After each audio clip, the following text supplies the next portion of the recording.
porque os outros raps, eles podem até tocar milhões e milhões de pessoas, mas eles vão tocar de que forma? Eles vão tocar profundamente, eles vão mudar a perspectiva da pessoa para com a vida, ou eles vão tocar no sentido de dar um alívio momentâneo, um prazer momentâneo ali numa festa. Não vai ter um impacto duradouro na pessoa, né? Não necessariamente. Eu não menosprezo, né? Porque eu acho que, principalmente num momento assim de pandemia, isolamento das pessoas dentro de casa, em alguns momentos as pessoas precisam de entretenimento. E pode ser que nesse momento, para entreter, seja bom ouvir uma música mais dançante, uma música mais romântica e tal. Mas também por estar nesse momento, e pelo tudo que a gente está vendo politicamente acontecendo no país, pode ser que seja o momento de você parar e refletir. Caralho, será que tá no momento de festejar? O que eu posso fazer para mudar? O que a gente pode fazer para que politicamente o país tome um outro rumo e assim mude nossas vidas também? Então, esse tipo de música é para isso, para esse momento. Entendi. O que você está sentindo que é o que a gente está falhando como sociedade hoje em dia? O que você acha que é o nosso maior erro hoje em dia? Cara, o erro de hoje em dia é o erro de sempre. É o erro de séculos atrás. É achar que existe uma classe que é dominante, uma classe que é melhor que a outra, que existe um ser humano de menor qualidade, de menor valor. E isso se reflete de várias formas. Se você acha isso na escola, você cria bullying. Se você acha isso na rua, no jogo de futebol, você sai na porrada. Se você acha isso na política, você mata pessoas. É simples assim. Loucura, né? Porque é verdade, né? As pessoas muitas vezes elas tomam decisões egoístas, elas ficam em posições de poder e elas, em vez de entender a posição de poder e como impacta as decisões delas, cagam, elas ficam só pensando em como o poder pode influenciar positivamente ela, exclusivamente. E é isso que aí acaba esquece fudendo do cara tudo, que tá né? lá, que tá acreditando nesse cara, que tá depositando todas as fichas nele lá pra ele, ter um amanhã mais maneiro. A gente sempre fez isso erradamente. No disco, eu falo disso, cara. Nessa música com a ADL, que inclusive a gente fez a única música que por enquanto eu fiz o videoclipe por conta da pandemia, não tá dando pra fazer videoclipe, né, e se expor e tal. Mas a gente conseguiu fazer o clipe dessa música com a ADL. Nessa música a gente fala de indignação política, né? Mostra que cada movimento político partidário errado causa muitos efeitos negativos, desastrosos e às vezes irreversíveis para quem está lá do outro lado da ponta. E a mudança disso tudo não está neles, cara. Está em nós. Então é o que eu chamo no disco o tempo inteiro, que eu tenho falado em algumas palestras, que eu tenho participado de forma online, incentivando as pessoas a serem a própria mudança. Porque, se você olhar para a política brasileira, você vai ver que são sempre o mesmo perfil. As mesmas cartas, né? Homem, branco e hétero. E rico, tá ligado? E que não vive essa realidade. E tem que ter a mesma diversidade que tem no Brasil inteiro, como país, como nação, precisa ter na representatividade política, tá ligado? Tem mesmo. Não tem, mano. Com certeza. Porque as pessoas também aprenderam a não gostar de política, aprenderam que política é ruim e aprenderam que é o outro que vai nos representar, tá ligado? Como se a salvação estivesse na outra pessoa. Então a gente vem há anos, há séculos pedindo para que esse perfil de político entenda as nossas mazelas. E quem vai entender as nossas mazelas é só a gente mesmo, tá ligado? Só nós mesmos. Só nós mesmo, tá ligado? Só nós Por isso mesmo. que às vezes eu vejo assim uma senhora dentro da Cidade de Deus que tem R$300 no bolso, tá ligado? Aí ela tem ali o Mercado Rainha, tem o Presunic, tem mais não sei o quê. E ela sabe que o Presunic é o mais caro, tá ligado? Se ela for comprar tudo no Presunic, não vai dar pra trazer tudo. Então ela compra um pouquinho no Presunic. Mas tem uns bagulho que só tem no Presunic. Exatamente. Então ela vai... Cara, tu acha que eu não tô ligado? Tu é doido. Então ela vai lá no Presunic, compra o que só tem lá, vai num outro da CDD, no outro tá mais barato, depois vai no outro mercadinho e com R$300 ela consegue comprar tudo. Se é o político, ele vai no Presunic e compra tudo lá. O dinheiro não é dele. Agora, se ele for fazer uma reforma na casa dele, ele vai procurar o melhor preço, o melhor orçamento. Então, eu acho que a Dona Maria, que tem muito mais noção de gestão e de logística do que muitas outras pessoas. Cara. Verdade. Do que o Nossa, cara minha mãe era mestre dessa porra. Minha mãe fazia assim, ó, vou nesse mercado aqui, tu vai naquele e teu irmão vai no outro. Aí a gente demorou.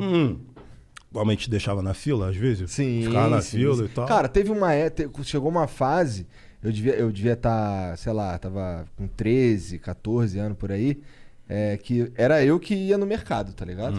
Ia lá, aí ela já falava assim, ó, não, vi aqui tal lugar, vi na TV aí que, pô, tal bagulho tá mais barato assim. Porque assim, não fazia compra do mês.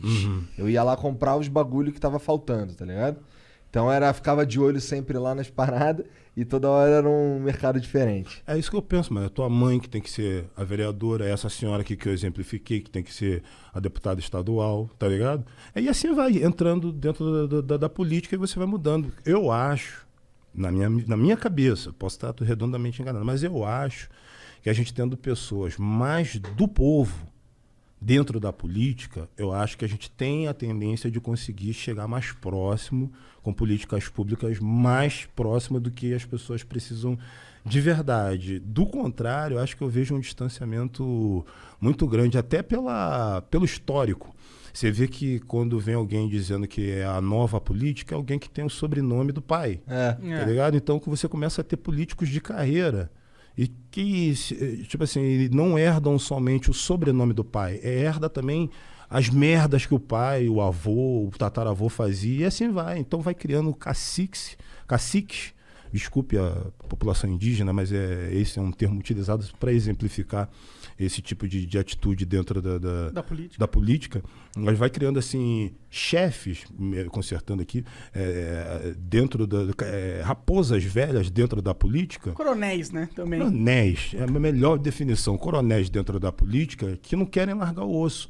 Então ninguém tem um plano de melhoramento do Brasil. Ninguém tem um plano de melhoramento do Brasil. Todo mundo fala que tem. Mas ninguém tem. Mas ninguém tem de verdade. Todo mundo tem um plano de poder, cara. É verdade. Todo mundo tem um plano de poder. E a gente viu isso provado mais uma vez agora com o Bolsonaro. Quem puder vai querer se permanecer no poder.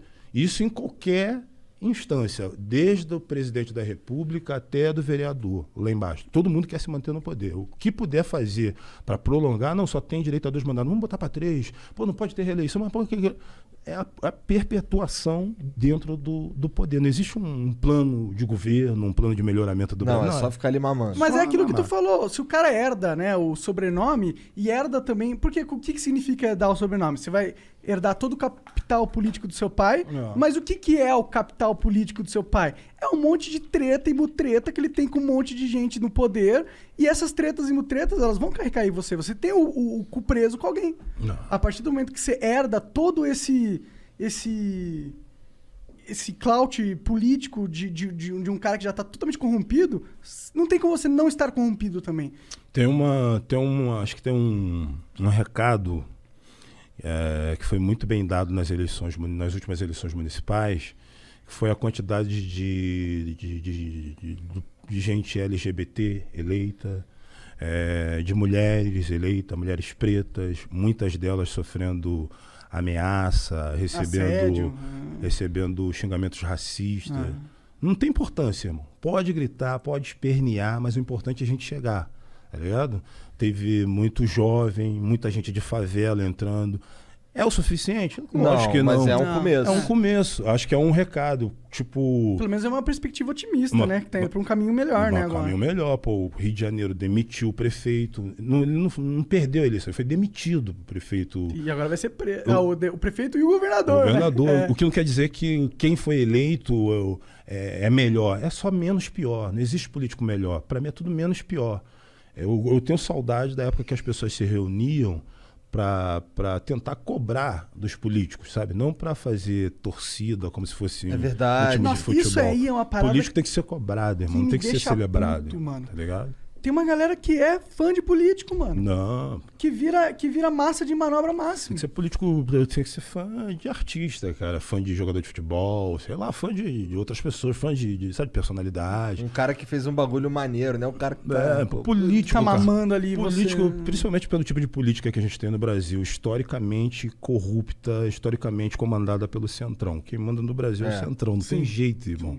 Quem quiser governar no Brasil tem que negociar com o Centrão. É a política do toma lá da cá. Por isso que o novo sempre nasce velho. Então, o histórico de política no Brasil, mano, é esse. Eu tenho na minha obra o histórico político desde quando eu comecei a me ligar nisso.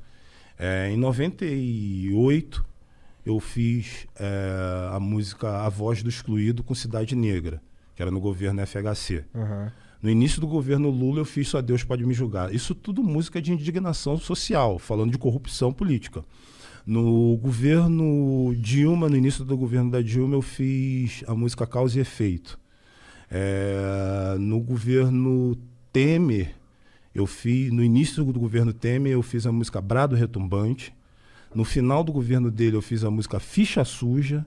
No início do governo atual, eu fiz a música Insalubre, e agora fiz esse disco que ainda é nesse governo. Então, todas essas músicas que eu estou te falando para vocês aqui, são músicas que são de indignação coletiva em relação à política, e a maioria delas são atemporais, porque não serve para uma época. O Brasil ele é tão repetitivo que, infelizmente, uma música de 2002, tu bota agora, a maioria dos versos são condizentes. E dá uma sensação que a gente não tá mudando, né? Não tá, só piorando. É foda, né? Será que não chega uma hora que a gente desacredita do sistema político? Será que não chega uma hora que a gente... essa é a minha percepção, entendeu? Eu tô perdendo a fé no voto, cara. De verdade, assim. Parece muito que a gente é... sei lá, um bando de gado mesmo, tá ligado? Que é controlado por uma elite e a gente realmente não tem liberdade, mano. Mano, tu pode até sentir um gado dentro do curral, mas aí de vez em quando, irmão, essa portilha pode abrir. Ou então, se juntar o gado todo, for pra cima da cerca, a cerca cai, irmão. Tá ligado? Não, com certeza. O desestímulo do voto, eu acho que tem muito a ver com isso que a gente tá falando, de você não ter, um retorno. Se tu parar, como, hoje eu sou empresa, tá ligado? Eu tenho minhas próprias coisas. As coisas que eu gravo, não tem R$1 de verba pública, é tudo do meu bolso, não tem patrocínio, não tem nada, mano. Quem me patrocina são meus fãs, que cada vez que vão lá, clicam nas minhas coisas e fazem minhas coisas explodir, crescer. Eu não tenho alguém que banca a minha parada, então eu faço tudo sozinho. Aí, tu vê ali a quantidade de impostos que a gente tem que pagar. É muita coisa, irmão. A pessoa que não precisa nem ter empresa. Quem não tem empresa já paga um monte de coisa. São os que mais pagam, né? Quem tem empresa, então, mano, tu tem que pagar um monte de coisa pra tu manter a tua empresa viva, pra tu poder continuar fazendo as coisas. Aí, tu pagar os impostos já é um problema, mas não seria se você visse o retorno disso em políticas públicas eficientes. Sim. Tá ligado? Paga imposto, mas vou no hospital, tem hospital que não tem. Paga imposto, mas vou na rua, tô seguro. Não tem. Pago imposto, mas os meus filhos vão na escola pública e aprendem inglês, aprendem porra São toda. os três pilares que eu acho que, saúde, segurança e educação. O Ministério, o Poder Público tinha que cuidar. É o mínimo. Pelo tamanho dos impostos que a gente paga, tá ligado? Tipo assim, mano, eu pago imposto suficiente, pra ter uma segurança legal. Não preciso querer ter uma arma para eu mesmo fazer minha segurança, mano. Não consigo fazer minha segurança. Eu gostaria de ser seguro pelas forças de segurança pública, não eu mesmo fazendo a minha segurança. Então, quando você não tem esse retorno em política pública, tá ligado? O seu voto fica desestimulado. Tem muita gente que não quer votar. Teve eleição, eu confesso, cara, o pleito era tão ruim que, eu preferi justificar o voto de não ter votado do que justificar com a minha consciência. Eu votei naquele cara lá. Mano. Eu já não voto há mó tempão, cara. Não. Eu já não voto há, sei lá, vários anos, muitos anos. Mas eu acho que se tivessem novos nomes, novas propostas, novas pessoas, novos sobrenomes e novos partidos, acho que de repente você iria se sentir um pouco mais estimulado, porque é o seguinte, cara, quem não gosta de política, mano, acaba sendo regido por políticos querem. Mano, eles amam quando a gente fala que odeia política. Eu não quero saber de política. Porque ele vai mamar ali mais porque é menos competição pra ele, né? Ele pode ficar fazendo o que ele quiser. O que a gente tá conversando aqui é o terror deles. Porque você vê, tipo assim, ele pode até posar de intelectual, mas tem político que não sabe falar, não tem oratória. O próprio presidente. Não sabe falar, mano. Tem gente que não sabe falar, não sabe conversar, não sabe defender um argumento, só sabe xingar, mano. E aí depois a gente que é o mimimi, mano. Aí às vezes os caras pedem pra gente explicar sobre racismo, a gente explica na boa vontade. Mas isso é mimimi, mano. Perdemos a paciência, cara. Então, tipo, tem que ter outro tipo de político, outro tipo de gente para poder representar o Brasil do jeito que ele é. Que o Brasil é muito mais do que isso aí que tá aí, cara. O nosso presidente cai nessa categoria que tu tava falando do cara que não sabe falar, o cara ficar A gente tá meio que dependendo da China pra ter a porra da vacina, o cara vai lá e fala merda. Aí agora a gente Porra, vou te falar, mano. Na moral mesmo, mano. São pouquíssimos políticos que sabem desenrolar, mano. São políticos. Até os que sabem dizer o português correto, ele tá falando merda, só que com português correto, tá ligado? Então, assim... Mas tem uns caras que são liso pra Não, caralho. eu prefiro não confiar, Tipo, né, o Eduardo Paz, né, que é o prefeito do Rio? acho que Eduardo Paz. Esse maluco é muito liso, mano. Mas qual que não é, mano? Então, mas só que ele é muito liso, cara. Tá ligado? Ele é muito liso. Tem vários que não são. Pô. Nossa. Tem vários A que Dilma, não a Dilma não era lisa nem um pouco, tá ligado? Ela era cheia de quebra-mola. são. Porra, mas o Eduardo Paz lá na penúltima eleição, a que ele perdeu pro Crivella, tinha memezinho do Eduardo Paz de skate, tá ligado? Que é um bagulho que tu fica assim, caralho. Ó, o mais maneiro, cara, é a postura política, a postura do político, quando tá na campanha, tá ligado? O discurso é o jeito de falar é manso, sabe? Respeitando o cidadão, você, eleitor. Fala com a assim. Não, a mão aqui é um clássico. A mão aqui é um clássico, irmão. Olha, gente, eu tenho pensado. Assim, eleito, depois de eleito, a primeira coletiva que alguém foi questionar ele, porra, mas eu não posso falar nada. Vira outra pessoa. Isso não tô falando de um político específico. A maioria, tudo assim, cara. E esse tipo de gente não pode ser a nossa representação. O Brasil tem gente com mais qualidade do que isso, mano. Concordo. Tá ligado? Isso não pode ser nossa representação. A gente não pode ficar dando essas topadas, sabe? Esses pontapé feio, assim, cara, como se fosse primário, tá ligado? O foda é que essas pessoas que são